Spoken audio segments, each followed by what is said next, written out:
Yo, what it is, YouTube is Playback coming back with another bullseye of a video here today on the channel. We wanted to talk about what are the best DAWs for people starting out in 2025. So what's your favorite DAW that y'all like to use? Let me know down below. What's the one that you started out with? What's the one that you ended up using now? What are some of the things, or why you picked the DAW that you got right now? Let me know down below. So let's get to this video, okay? So we're gonna have the tiers, and I know this video might be controversial, but fuck it, we're gonna do it anyways. All right.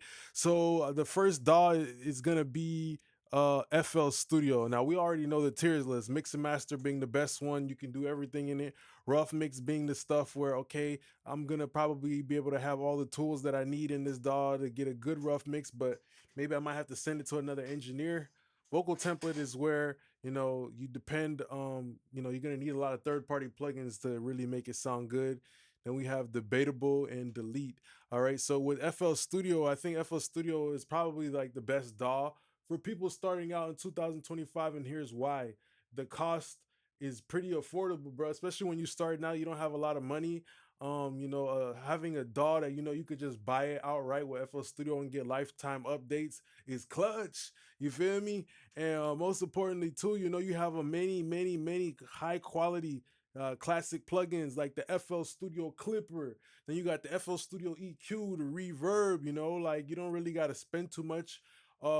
Also, the dope thing about FL Studio 2 is the stem separator. I love the stem separator in FL Studio. Okay, so I know the engineers here like JT. He was using FL Studio way before everybody else, right? So now I noticed too that a lot of people have been recording in FL Studio. So that's why FL Studio got to go to the top, because you can mix and you can master.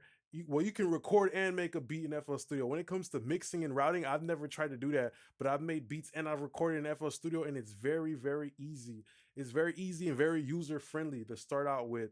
Some of the other great things I like about FL Studio that makes it better than every DAW is when you're like using the plugins, right? You can literally do parallel inserts on anything. And I remember like back in the days, I didn't know how crazy that was. I never realized that, but to have parallel everything, because nowadays plugins be having parallel knobs, but FL Studio way back, but you could parallel every single thing. So I think that's clutch too. Rather than having to make a parallel aux, you got it right there already built in. So that's why FL Studio going to the top is the go, because of all of those reasons. And the stem separator is A1, bruh. Okay.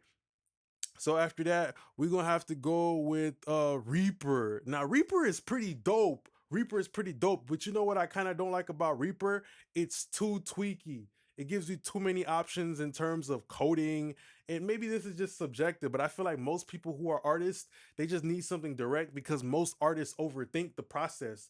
They overthink stuff. So like when you got something like Reaper, that like the Reaper, that you can customize literally everything. You could customize the theme, some of the plugins. Reaper got some pretty dope plugins. Like I know there's some plugins that you can send out audio with. You could create like custom layouts. You could make Reaper look like any other DAW.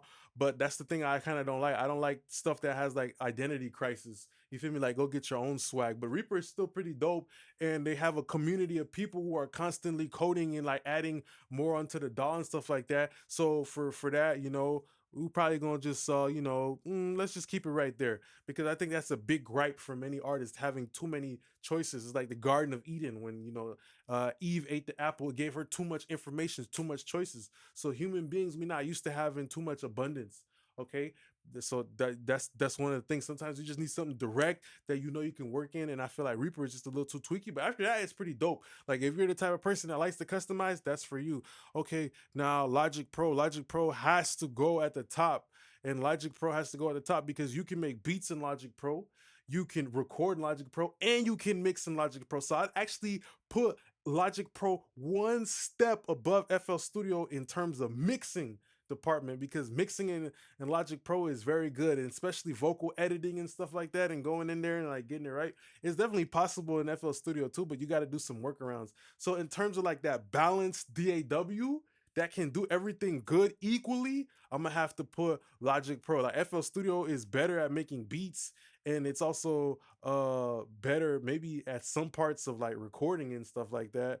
but I would say it's neck and neck. I would say it's neck and neck between Logic Pro and FL Studio, with Logic Pro just so ever slightly getting one step above because you can mix in Logic Pro. Like somebody could send you a multi-track stem and you can mix that down and bust that down in Logic Pro, and you could do like production. So that I'm gonna put Logic Pro one step above FL Studio, but FL Studio is still a goat, but one step, just because like mixing FL is kind of weird because like when you get some tracks sent to you, I don't like I never I've tried to do it before, and it's just kind of like just the way the mixer layout is weird. One thing I don't like about Logic Pro though is because with Logic Pro you're forced to have it like laid out, you know, like how it is with the mixer and stuff like that.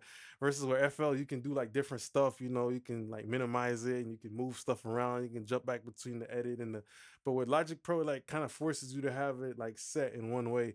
And I don't think you can change the colors too much in Logic Pro either. So as an artist, that's kind of important. But in terms of stock plugins, Logic Pro got incredible stock plugins. Don't play with me.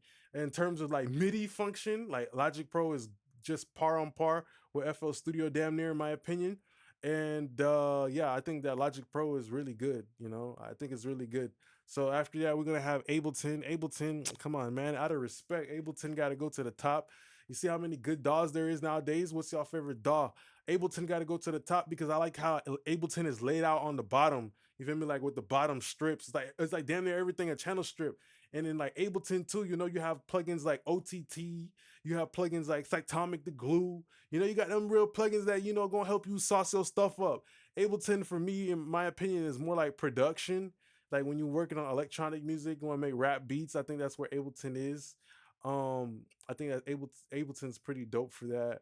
Um, but in terms of like vocal comping and vocal editing, maybe we might have to throw Ableton down one point because it depends on what you use it for. But in terms of like vocal comping, there's some stuff in Ableton that's just not as accessible or easy as Pro Tools, right? You know, Pro Tools is like designed to record. Ableton, I feel like it was a DAW that was just made for like live production, and people just fucked around and started using it, and it shit just started sounding really good.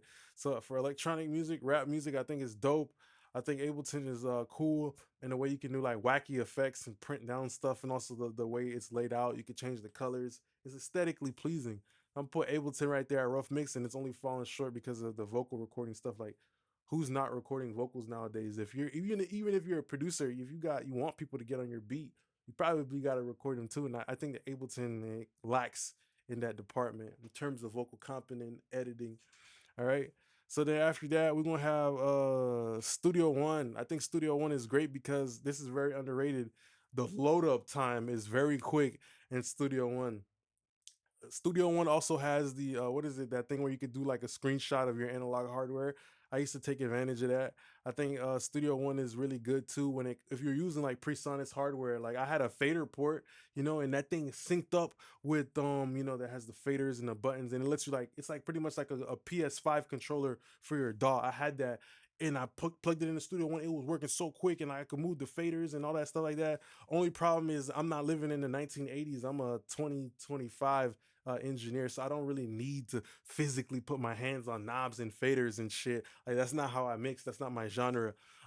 So but for people who that is their genre, that shit is A1. You know, linking up any type of Studio One hardware, even the finger port, the fader port was what I call it, the finger port. The singlet, it works great for that too. It gives you a physical transport control. So yeah, Studio One is pretty dope in terms of also like automation. It's really good on automation, really good in the way you can organize your plugins too. And they also have like a lot of great things for production. The stock plugins, I don't really like the stock plugins too much. I feel like they're a little too plain Jane vanilla. But yeah, okay. Now with Pro Tools, the moment of truth, we're gonna have to put Pro Tools at the bottom. If somebody was starting out today, I would tell you to avoid Pro Tools. Pro Tools is just the type of situation where they had a monopoly on the game because they got in early and pretty much everybody's used to using it. So now like they're too lazy to learn. Like that's how I am. Like I mix, you know, all the time. I've been mixing for years, working in the studio. And it's like I'm driving this car, right? And your DAW that you pick is your engine. It's hard if you're already driving the car, which is like you already used to making music, and now all of a sudden you're like, oh shit, let me turn on, let me change the engine while the car is moving. You feel me? I always make that example. So for me, it's hard to not use Pro Tools.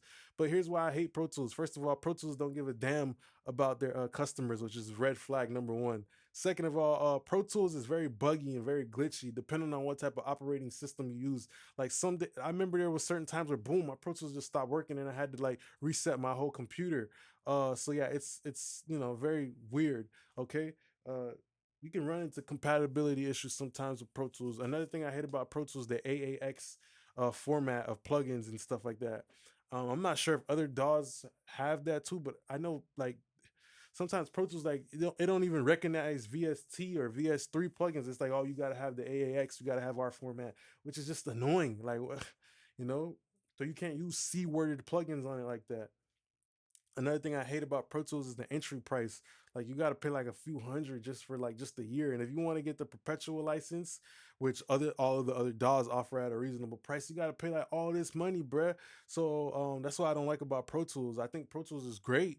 If you know you're just gonna be an engineer like me, I know I'm gonna be an engineer and I know I'm gonna rap. So I'm mostly on the recording side. You feel me? Like I'm not making beats and stuff like that. So that's why Pro Tools works for me. Okay, but for you, you might be somebody who's making beats, recording, writing, doing all this stuff like that, recording MIDI. So Pro Tools might not be for you. I feel like Pro Tools is a specific tool for a specific type of person. Pro Tools is cool if you want to do Dolby Atmos, people using it for that. If you got like the 100 speakers all over the place, but yeah, fuck Pro Tools, Pro Fools. You feel me? I'm a Pro Fool. I'm a sucker, but I still love Pro Tools because that's what I was raised up on when I started out in the studio. So there's no point in me changing. Cubase, we're gonna put Cubase in the middle. I think Cubase is pretty cool, but I don't really feel like there's a lot of people like showing off the full potential of Cubase. Cubase is pretty good. It's pretty good. You could do like a lot of stuff with production and it's good enough to mix. And I've seen a lot of people play around with it, but I don't really have enough experience with it. I have experience with all these DAWs except for Cubase. For now, I won't disrespect it, but I'm not gonna put it at the top of the list. So what do you guys think about this list? What's your favorite DAW? And why is that your favorite DAW? I just want to say thanks a lot for being a great part of our YouTube family. Don't forget to like, comment, and subscribe down below to support the channel. Check the links in the comments. Let us know what you think. Check out our website, Book a Mix, or check out the studio. Appreciate y'all now. Peace.